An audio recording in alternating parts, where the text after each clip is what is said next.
But not play for the Knicks. Hey DJ, did you miss me last week? No, not at all. I wish I could do it with Enter Logan every time. Well, I've got two words for you, baby. I'm back, and Nice. let's get loaded because this is the Loaded Box Podcast. Ooh, Where we never finish first because we finish last. welcome back. That was very seductive. Welcome back to the Loaded Box Podcast. I'm Ben Morgan. That's DJ Primo. And DJ's drinking out of a Packers mug, so you know it's going to be a hell of a week for him. You already know what one of his bets is going to be as a nice little teaser there. But yeah, DJ, you guys held it down without me last week. I caught some of it. I thought it was pretty good. But yeah, Cam Newton's not the only one that's back. I'm back. I'm better than ever. I'm refreshed. I've been going through withdrawals. I haven't had a pina colada in like 80 hours, and it's just kind of driving me wild. But you know what? I wanted to kind of talk about Cam Newton before we get started here because I thought it was just comedically perfect that after that touchdown, how he screamed, I'm back. And then at one point during his post-game presser, he said the phrase like, well, it's not about me. But you gotta let him know. I was so happy though. Like I feel like I would have done this if I was in his situation. I would have done the same thing. But like I loved how the camera stayed on him, and I'm back, and it didn't stop. He just kept going, and I'm 99% sure he told that mouth breathing fuck Matt Rule that like I'm gonna get a penalty if I score a touchdown here because I'm just gonna take my helmet off and scream for an hour because nobody seemed to care. And I think he told the camera guy, hey, don't leave me. Yeah, I'm going to scream. Our buddy, our writer Mikey from the Loaded Box Podcast is a huge Panthers fan, and I go in the chat. I'm like, "Hey, Mikey, I guess Cam's back." Like apparently, according to him. Oh, that was so perfect. But yes, Cam's back. I'm back. It's NFL Week 11. You guys held it down pretty well last week. However, I texted you some of my picks from last week, and I only had two. And man, I got hooked. That Titans game hooked me. I went. Yeah, me too, dude. Fuck you. I know. I saw you were on there when I went through it. I saw that you also got screwed with me.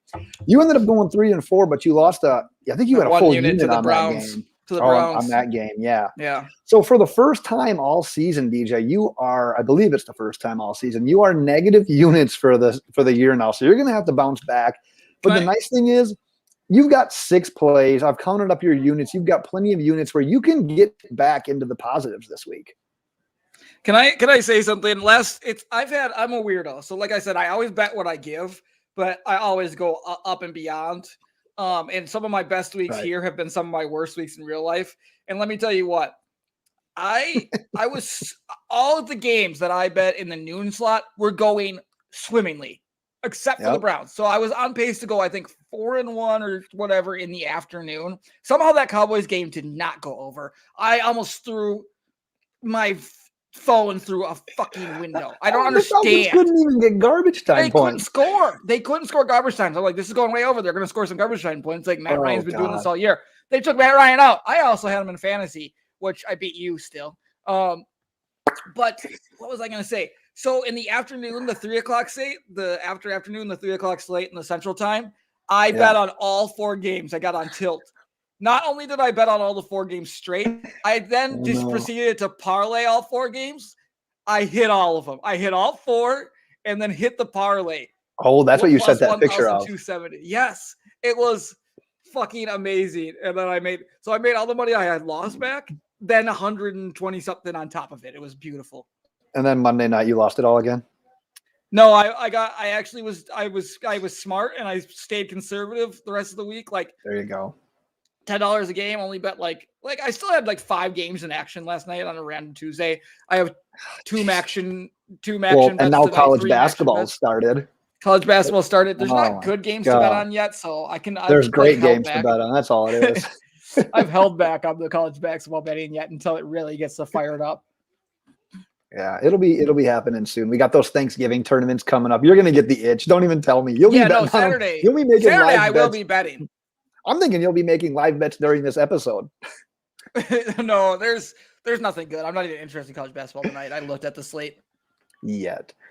Well, DJ, let's start with one that we disagree on. I'm back, and we're already going against each other on this one. I've got the Ravens -5 at the Bears for 0.3 units. You actually on your site, you've got the hook. You've got 5.5, but you're taking the Bears, and you're a little bit more confident in it than I appear to be. You got it at 0.5 units. I'll start off with what I think, and it's not as much about the Bears as it is about the Ravens. The Ravens got embarrassed on Thursday They sure night. did. I mean, that was not expected. A couple of things. As if you've listened to this before, you know I'm a Dolphins fan. There's two things about the Dolphins. Actually, there's a lot of things about the There's Dolphins. a lot of things about the Dolphins. But there's two things that are relevant to this. They're historically terrible on Thursdays, and they're historically terrible against the Ravens. I never thought in a million years Miami would even hang around that point spread, let alone win the game. No. I don't Ravens think are we're so going to see weird. that performance again out of Baltimore. Yeah, they do it multiple times every year. It's just that you don't know when it's going to happen. In back-to-backs, though. Not back-to-backs, but it'll happen. It's happened a couple times already. Yeah. Well, and the other thing I like is I still believe in this Ravens defense enough to think that they're going to give Fields some problems. I think I'm getting a bargain here. Like, I was going to add this into a teaser and just like, let's just make them win. I don't mind the 5 points at all. I don't mind it at all. I'm sticking with the Ravens. So the Bengals beat the shit out of the Ravens, right? I feel like the teams that played the Ravens really well are the ones that have a very disciplined defense. I feel like the Bears have that. They have Akeem Hicks up front. Like they have dudes. Yeah. And they don't have to worry about their secondary as much, which is where I think they get exposed. So I think their strengths match up really bad with the Ravens. And like I said, and I think I saw it first. I'm not a Bears fan, but I maybe not first, but I could see the Justin Fields improvement coming. And then the Steelers game in that second half, he looks so good. I'm actually worried about as soon as Rodgers leaves, whether it's after next year or the year after or whatever.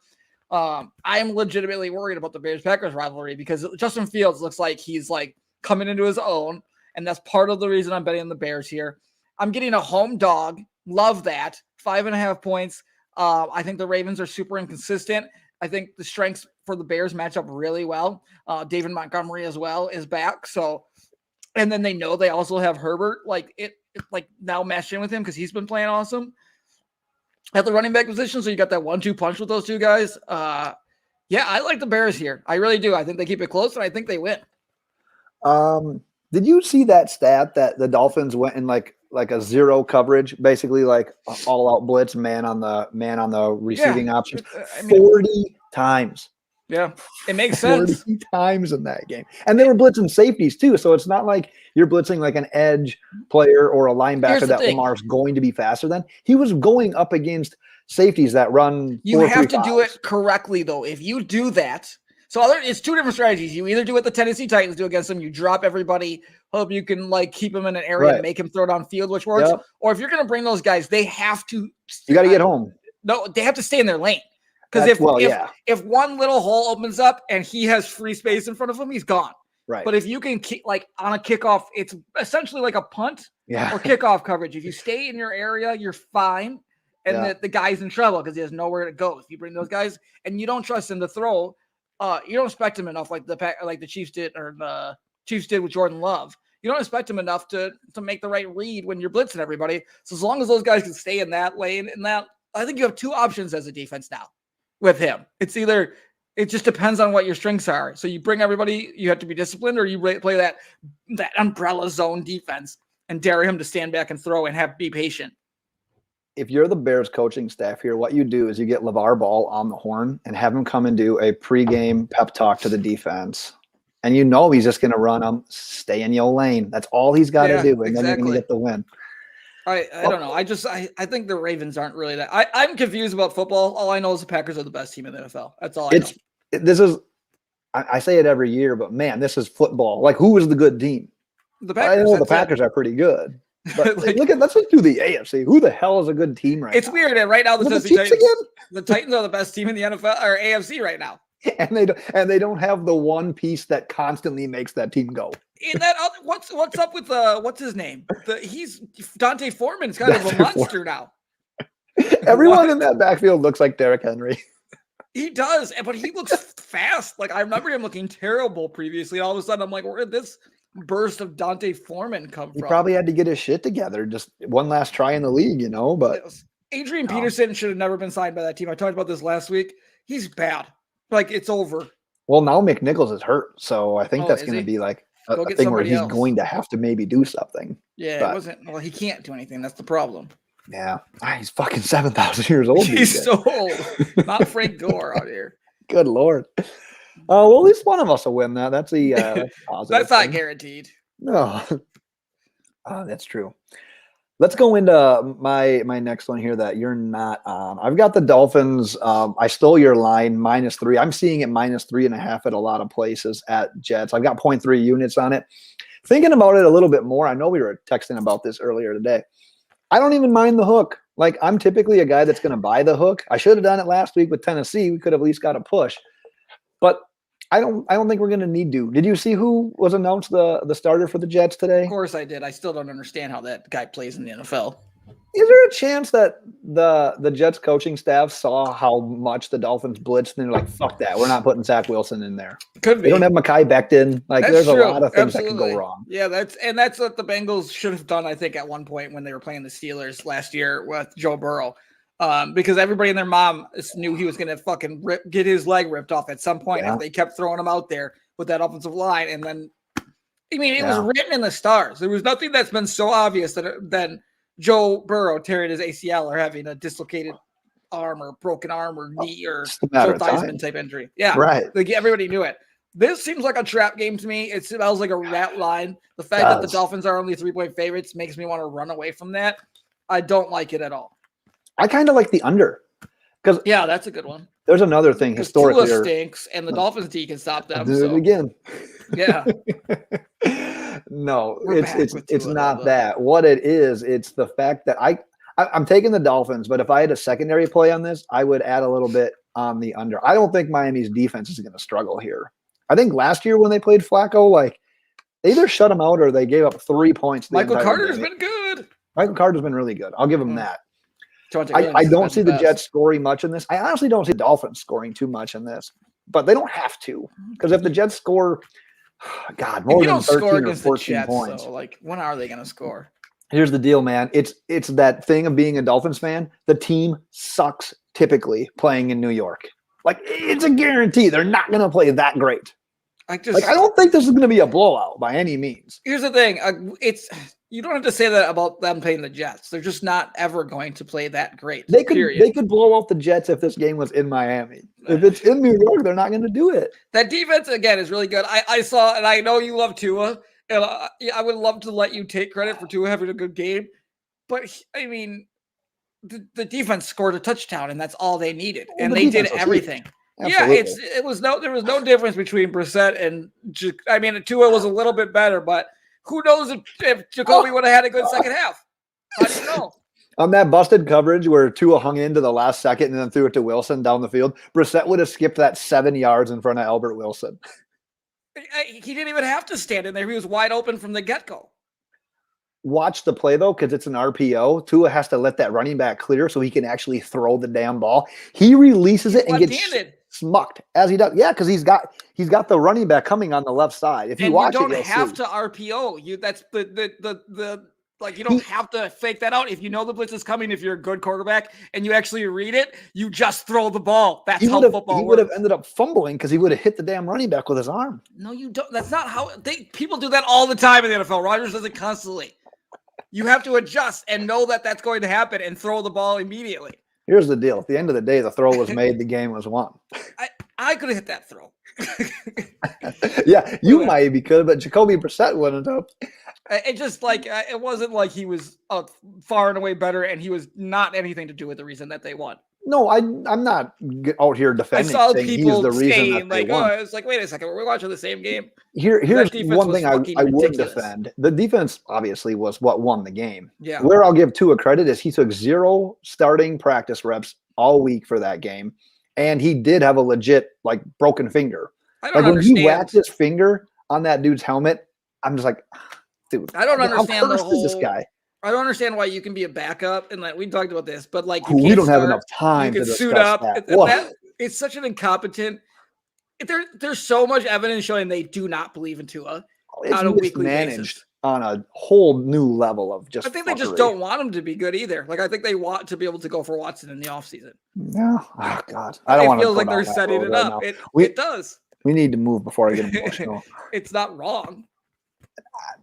I agree. They are fucking with him. I don't want to get mad. They I'm are happy. though. Like it's very clear. It's like You I keep don't poking understand me. it. You keep I'm poking not me. saying anything wrong though. Like usually I like make fun of Tua in general, I know. but it's very clearly they don't want him to succeed at this point. Like they don't even want to give him a chance to. They're butt heads. That's all I can say. It's weird, but I'm glad.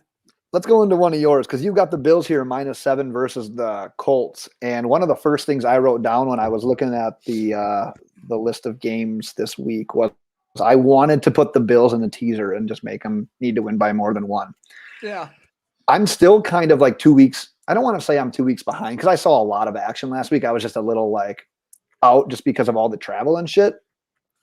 Then they obviously muck ducked the fucking Jets. Yeah, but I'm still stuck on what happened 2 weeks ago against the Jaguars. I think So it's like still in my head. But I think that's fine. And I think that that's why I like this game in a tease because I don't see the Bills losing to the Colts. 7 for some reason. I think it's that Jags game scares me a touch. I'm not reacting to the previous game at all because the Bills should have won the game by a million, and they did. And I'm not reacting to the Jags game either because I think. Ooh, you okay? I know. I think the Bills are the one more talented teams in the NFL, and when it comes down to it, I still think they're the best team in the AFC when it comes down to it. And I feel like this is me reacting to what I think people are going to be like. The Colts dogs by 7 against the Bills, who we aren't sure of, blah blah, don't run the ball. Doesn't seem like they can lose by 7. Like they're going to be too good. So I feel really heavy public Colts. Like that's my gut feeling. 7 seems like a lot of points. I thought it'd be more like 5.5. It just seems like too many points if I were handicapping that. The fact that it's 7 weirds me out. The Bills defense is really good. Carson Wentz, it does stupid shit against good defenses where he thinks he can get out of sacks and then throws the ball left-handed. He's done that twice now this year. One for a pick 6 at the end of the game. And then last week he did it again. It didn't get intercepted, but I don't know why he would do it again. It just feels like one of those games. Let me cut in right there because this is a little bit off topic, but I got so mad. I watch NFL Network for this countless amount of time every week.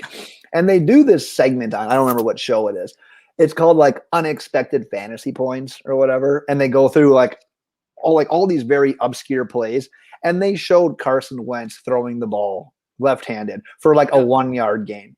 I'm like, okay, he threw the ball left-handed. So yes, that was unexpected. But who the hell is going to care about your 0.1 point or whatever the hell you got there? Right. Sorry for my vent session, but if anyone else saw that, you would probably have the same feeling that I did. I saw the play and I was like, why does he keep doing that?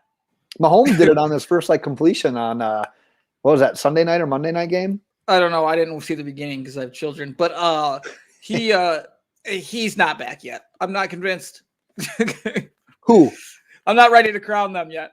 I'm not going to be the one that overreacts like the Chiefs are completely back. Oh. I'm going to back off that train and just wait yet because I know what I've seen up to this point and I still don't trust them. I don't know, man. We have more evidence of them not being good this year than of them being good.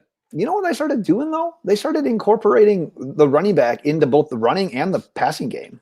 Like your boy Darrell Williams just crushed it last week. Yeah, where he just threw the ball up to him in the end zone and he somehow it was like Javon Walker with Brett Favre the day after his dad died. Like the Raiders game. It was one of those things where like the guys were just going to catch everything.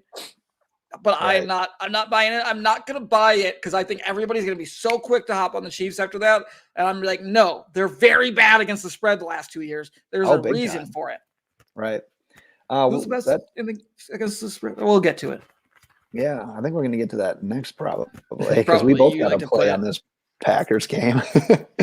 DJ, in the Packers-Vikings game, the over-under is 49. I'm taking the over. I got 0.4 units. All right, That's my biggest play of the week. You're sticking to course. You're not a liar. You're taking the Packers every damn week. They're 9-1.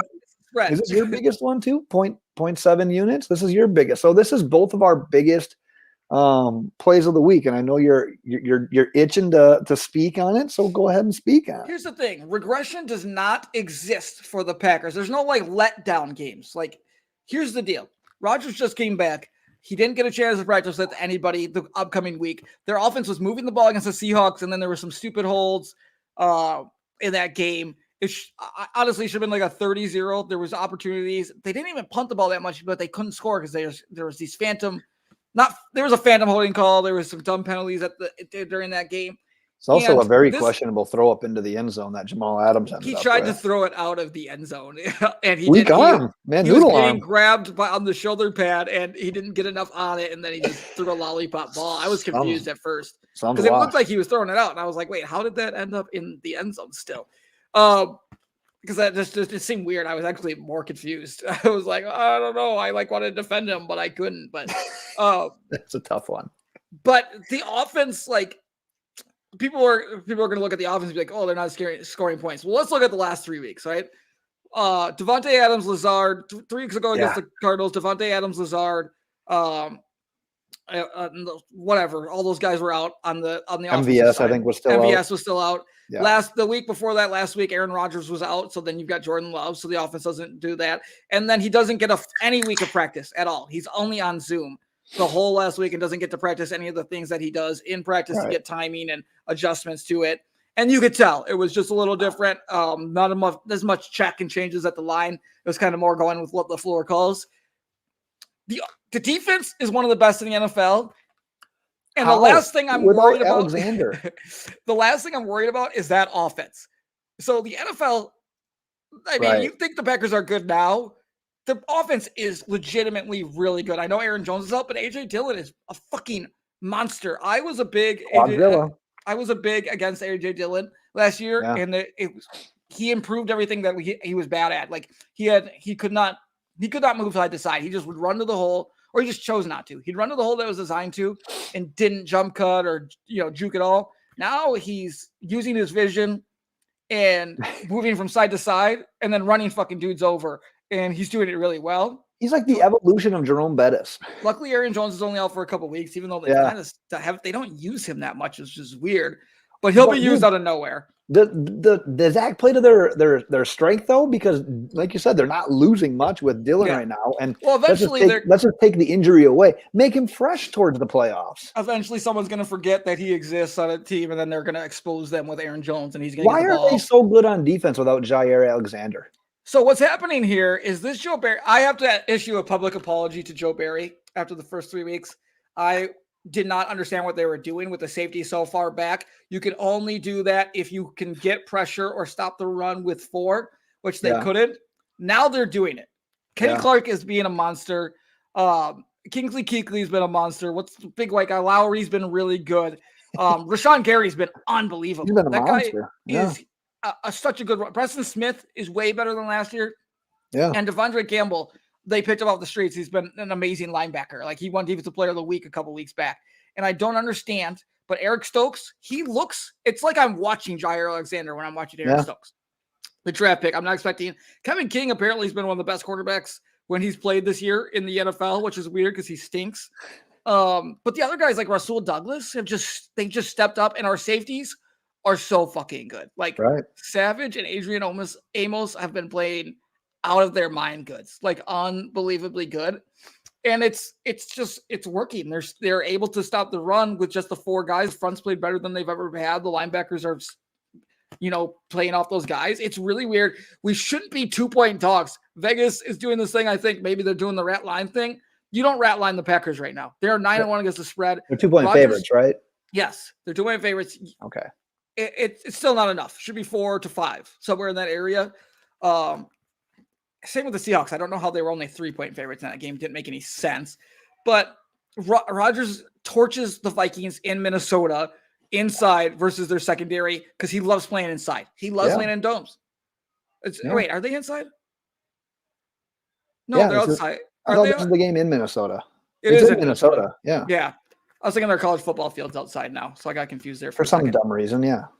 Yeah. So he torches them. 2 points just doesn't make any sense. They should easily cover this. They should also trade Jair Alexander for anything. No, he's fucking awesome. Yeah, but they're awesome without him. They're not worse with him. That you just have Jair and Stokes on the other side, and he's going to be back. Z's going to be back. Bakhtiari's coming back. Their offense is going to dominate. it's scary. They're scary good. But here's the deal. When Rodgers goes to the Broncos next year and the Packers need a quarterback, they're going to end up trading to the Dolphins for Tua. No, I For will not Jair cheer Alexander. for him. No, Jair Alexander is too young to go anywhere. Why would you trade one of the best quarterbacks in the NFL? Because your defense has been like the best defense in the league since he's left. I don't get it. No, they were really good at sense. that point too. They were really good Well, then. they were really good, but I'm just saying they've been playing lights out. They were still really good with teams. Jair. They aren't playing better because he's not there. It's just the same. I'm not trying to say that they're better without. Don't get me twisted here. I'm just saying, well, they've done it without him. Might as well just fucking rounding. I don't know, trade for a cool tight end. Darren Waller doesn't seem to do anything in Vegas anymore. You notice on a side rant, the 1 year in fantasy football when I take an early tight end, dude has double digits once all season. Yeah, what a fucking guy. Man, I couldn't imagine drafting a tight end. I get Hunter Henry and Tyler Higbee, and they're putting up points for me left and right. And Tyler Higbee sucks. The dude costs 2 points. He drops balls every week, but he catches a touchdown. I bet. Well, I'm guessing Hunter Henry's probably top 7 in tight ends, and I'm guessing Higbee's top 10. And Hunter Henry's been excellent. He scores a touchdown every week. Yeah, I tried it once. I gave it a run this year. I'm done drafting tight ends early. I've already made that really call. Late, and I'm scoring points with guys. I don't have much else to add to my over. I agree with what you said about the Packers, and I think the Vikings are going to score some in this game. I know that we just got done revving up the Packers defense, but what have we talked about all day? Football. Sometimes football confuses us. I'm convinced nobody's scoring on them ever again. Nobody's scored in the last 6 quarters. Is it a noon game? Yes. Okay. I don't think this game's going to have much of an issue going over 49. I've got 0.4 units on it. I think it's like Rodgers light them up. Devontae, they're like back and healthy together. It's that after that 1 week and now light them up type of deal. I think. Jefferson seems to be good for 100 yards a game, and I think we're due for a Thielen breakout as well. He would score like 2 touchdowns against us for sure. Kind of historically, he's like the Packers. I fucking hate that guy. Even if the Packers win the game, Thielen always seems to score. Yeah, I think a good bet would be multiple touchdown scorer would be Adam Thielen because it just seems like he kind of constantly does that. It does seem that way. It's crazy. Let's go on to your next one. I'm going to chalk this one up as the most interesting play of 2021 on the Loaded Box podcast. You're taking the Jags, DJ. Well, I love a home dog, number 1. Number 2, the Niners are a bad football team. They were matched up really well against the Rams. Everything was going right. They were doing everything correct. And I guess Kyle Shanahan, I didn't realize, has an unbelievable record against Sean McVay. He's never lost, I don't think. They never have. Crazy. And it's just one of those things. Like when a team just continues to beat you, doesn't matter how good they are, on a year-to-year basis. Sometimes they just in your head. It was that one of those things. People are like, are the Rams actually not that good? They've only beat this team, that team. The Rams are good. They'll be fine. The Rams are going to be just fine. Yeah. They'll pull it together and they'll beat the shit out of a couple of good teams. Not the Packers. Packers will beat them, but they'll beat the shit out of a couple of good teams and they'll be fine. But I'm not going to think that the Niners are good after that game. I'm not going to. They have some talent to be able to do something like that. Kittle played pretty decent. Dude, that offense that they ran against the Rams was almost like the evolution of Army's offense. It was like the triple option, but just not under center, fake into a fullback, pitching out to a running back. It's motion and getting guys going. And at a certain level, if they're not in control of the game already. Exactly. If they'd have gotten down 10, that game plan against the Rams isn't going to work. Correct. Right. But the Jags have been hanging tough. They won a couple of weeks ago. They should have beat the Colts. They outplayed them in a punt block. A punt block is what beat them. Yeah. But they almost came back and won that game. And again, the Colts stink too. But the Jags, I don't know. It's weird. They play tough, and as long as they use James Robinson enough, they're in there. It really is key. To get yours. I know, I do, but it's literally what makes them go. If they give James Robinson the ball, they're better. You make Trevor Lawrence's job easier, and that's what you want from him right now. You don't want to complex things by any means. I don't know how they're going to use ETN with James Robinson just being clearly I don't understand. Could be a luxury. I mean, remember in training camp when they were talking about just splitting them out wide all the time. That's what they'll have to do. Yeah, maybe. I don't know. Interesting. But James Robinson would have to be the lead back. Like there's no that wouldn't make any sense to you. Otherwise, you would look so stupid if you're not using him. You know what I'm saying? Well, especially on an undrafted free agent fucking contract. Exactly. Come on. You're in year 2 of that. Yeah, you got time. I only did 0.1 unit on it though, like +6. I'll take my chances. I don't think the Niners are good. I think it's going to be, again, I'm playing the overreaction to the Niners and the people thinking the Jags are really bad, which is not great, but they're playing people tough. I'm going to take the 6 at home. When I was looking at this, I had mentioned how I wanted to put Buffalo in a teaser. And a lot of times when I look at teasers, I look for a spread around 6 or 7 just to make it a win. And I looked at the Niners and was like, all I got to do is have the Niners win. I wasn't comfortable with it. I wouldn't be comfortable with it either. which I mean, it's not that I'm uncomfortable with it, but it's like I want a slam dunk, and that did not feel like a slam dunk. Couldn't mute it. Bless him. It didn't feel like a slam dunk. Honestly, if I was going to do anything with a teaser in this game, I'd do it the other way. I'd bump this to 12 and take the Jags. That would be scary too. I think I just wouldn't tease it at all. That's exactly where I was going. You know what I'm not going to do is fucking tease this game. Yeah. I'm just going to let you have your 0.1 unit on it. And I know why you do this. I do this. I've got a game coming up here where I do this.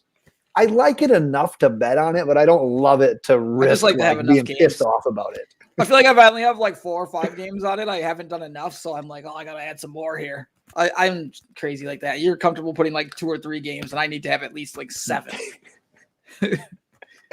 Oh, I love it. Well, we're both on this one as well, but once again, it's not opposite sides, it's just different pieces of it. The Bengals and the Raiders. The line is Bengals -1, and that's what you're taking for 0.3 units, and the over-under is 49.5, and that's what I'm taking. And that's what I just alluded to. Like, you're putting 0.1 unit on that Jags-Niners game because you like it enough to bet on it, but you're not like in love with it where you need to like get nervous and sweaty over it. And that's how I feel about this one. And it brings me back to like the Raiders aren't as bad as what we saw in that game against the Chiefs. They're going to score some points. Everyone thought they were going to score points against that Chiefs defense, and it just didn't happen. I think we're going to see it a little bit more. Remember like 3 weeks ago when the Bengals defense was like all hyped up and talked about as like one of the best defenses? Yep. Well, shit hit the fan. Things have changed. So I think we're going to see the Raiders actually score a little bit here in this one. Are you okay? Raiders. Oh, I don't know why you do that. Why would you not, Chris Berman? Shout out. If we're talking about the Raiders, you have to drop friend of the podcast, Raiders. Berman. If you're not dropping that during your podcast while you're talking about the Raiders, then I don't know what the fuck you are doing. I really don't know. That's off the Nutrisystem. And then the Bengals, help me out here. They have a bye week last week. Yep. I like the right idea. Time. They needed to get it right. Like get it was back time. On track. It's get it right time. You got a couple of weeks to prepare, and I think that they're going to take a couple of notes from what the Chiefs were able to accomplish there. So I don't have a problem with either of these teams scoring in this game. 49.5 seems about right. But like I said, it's not something that I'm like slam dunk, bet your fucking mortgage on this thing. It's like, no, sit down, crack a few beers, just enjoy this game, and just put enough on it that if you win, you can afford a 30-pack of beer. And if you lose, you're not ready to kick your dog. Like, that's my theory on this game. I just want to have fun with this game. Some of dogs. What a weird thing to say. I think I just believe in Joe Burrow. I don't have a dog, so I can get away with it. I believe in Joe Burrow. Say like kick your kid. I believe in Jamar Chase. Mm-hmm. And I believe that they got their young team that got really cocky because they've been playing really well. And they got a little bit big for the britches. They, LSU style, thought they could go in there, kind of beat anybody. Because they have a lot of young guys. Burrow, Mixon, Chase, Higgins, all young guys. All of them. Yeah. Thinking Puffing cigars in the locker room. You know what? We've been dominating. This is easy now. Like, the NFL isn't that hard. They got knocked back into reality a couple of weeks. It's time for them to have a reality check. They lost to the Jets. Reflect in the bye week and come out and beat the Raiders. Show the talent that they still have and play well. This is just purely I believe in Joe Burrow. What about a Raiders bounce back? Do you believe in that? I believe in Joe Burrow. I don't want to make this uncomfortable. Is the loss of Henry Ruggs really screwing with this team? No, I don't think that matters. So I don't necessarily. Deshaun Jackson, did you? Oh my God, what was that? What do you do? Did I you miss not see the something? play? I'm not recalling it. What happened? He caught that deep ball, and then I think he got confused at where he was, and then turned around and started to run backwards and ran the right way, and then he fumbled the ball and lost it. Dude, how did I miss that? You didn't see the Deshaun Jackson play? He I beat everybody deep. He caught it, but he had to turn around, and then instead of just there was a guy his guy fell, and then instead of he literally could have just kind of jogged into the end zone. He got lost where he was, stopped, went the wrong way, then spun around and went back, and then there was a guy on top of him, and he punched it out, and they fumbled and turned it over. Well, you've given me some homework because I thought I watched that whole game, but apparently maybe I didn't. You didn't see the Deshaun Jackson play? I'll have to rewatch it because that's not ringing a bell to me. What? I might have had to fucking change a kid or something. Who knows? Was that the You know week what life before? is?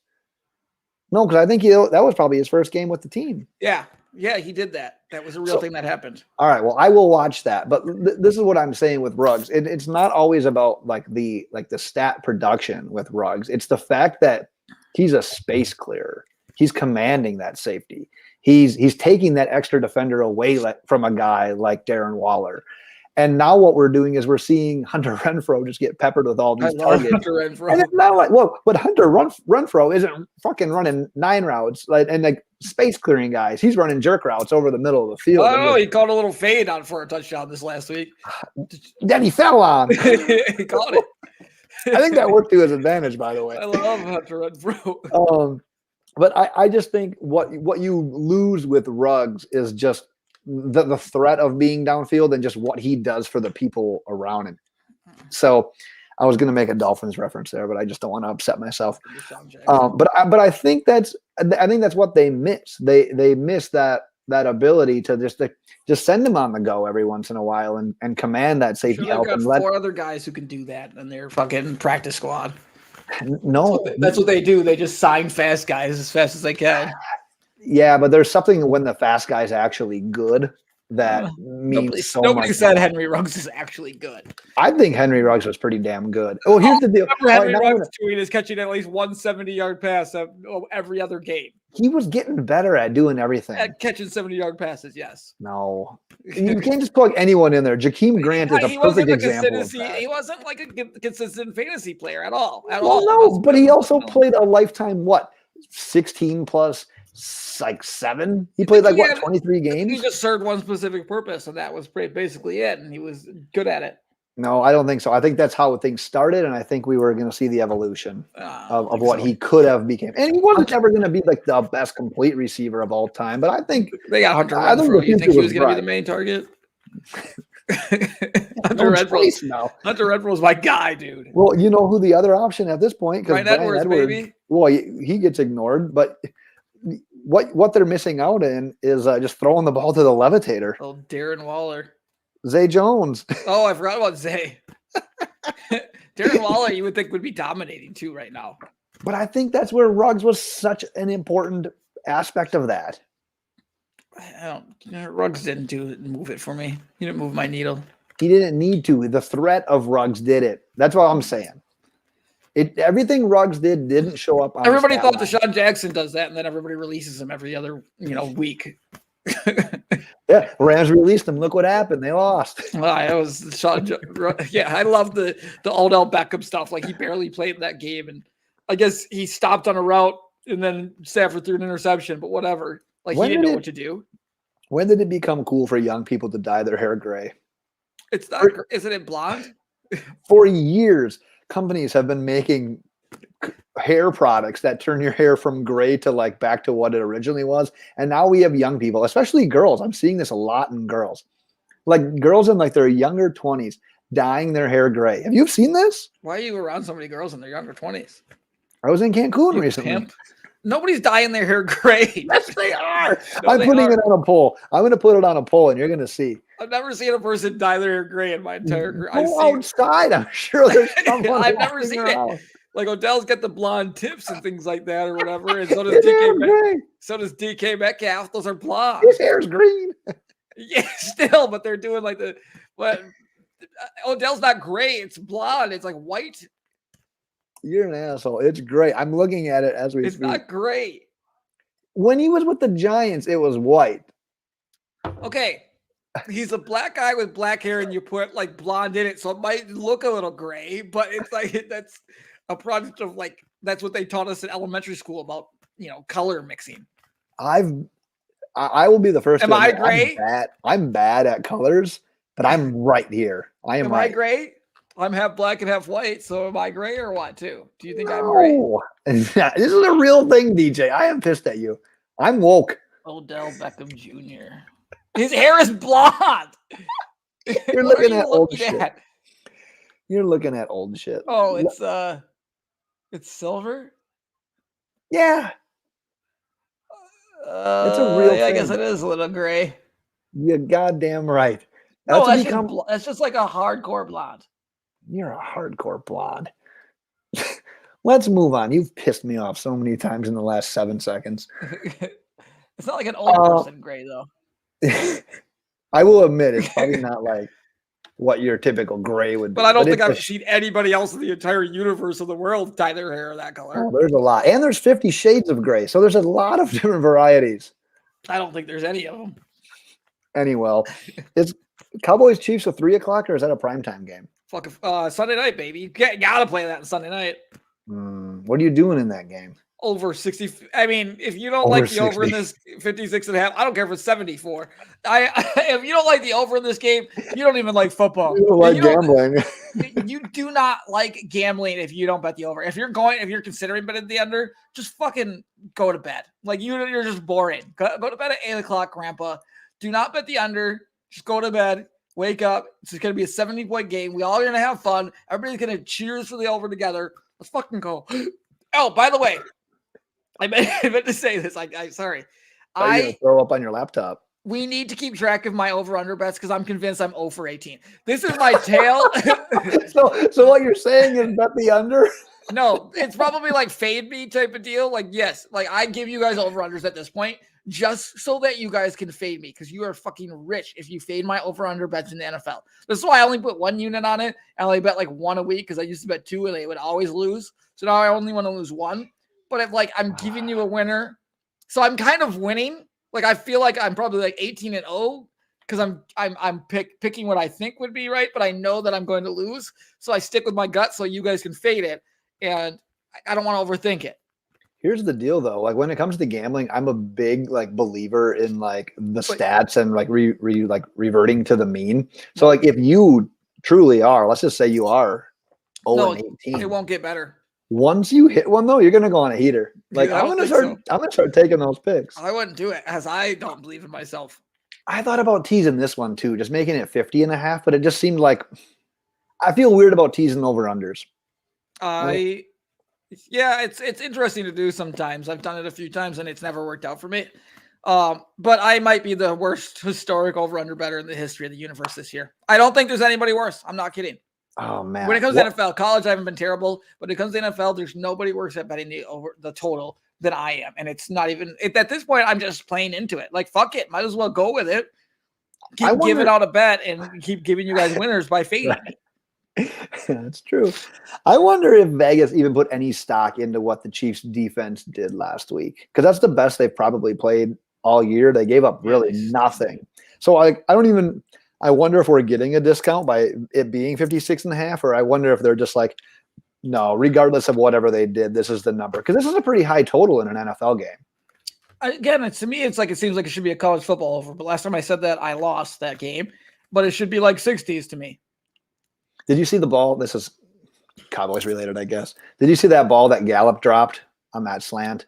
I think I did, yes. Oh, as a fantasy owner, that was heartbreaking. And you were playing Gallup? I don't know if he would have housed it or not. I've got Gallup in like fucking 9. You were playing Michael Gallup 1 week into his return? You know, there's certain situations in fantasy where you've got to use players that are just playing. I have so much CeeDee Lamb, and right at the after the first play, I knew it was a CeeDee Lamb day, and I texted you literally CeeDee Lamb game, and then he proceeded to go for 100 yards and 2 touchdowns. I think it was a third down ball where Dak almost had the pressure get to him, and CD was just coming out of his break, and he lofted it to like the sideline of the end zone. What a play!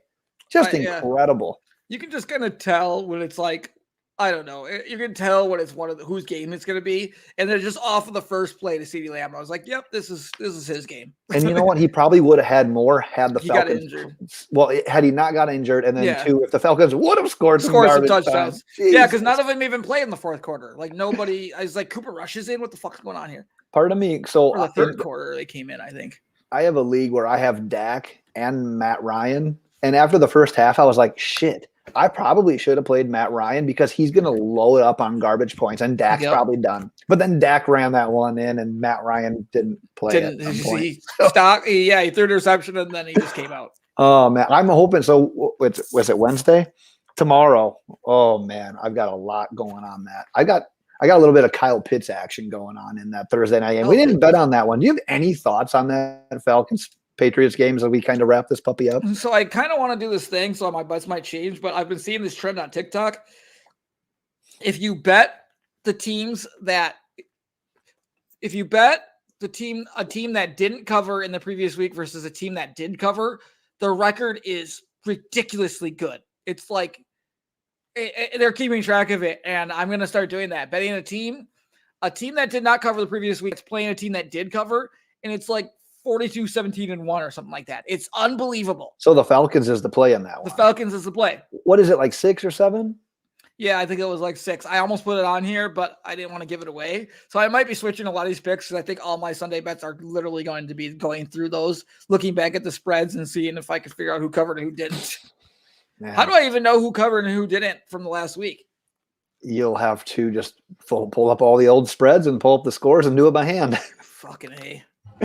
I'll have to find the TikTok. Someone put a tweet out today. I forgot who it was, and they showed like Matt Ryan's like skill players at this point last year versus this point this year.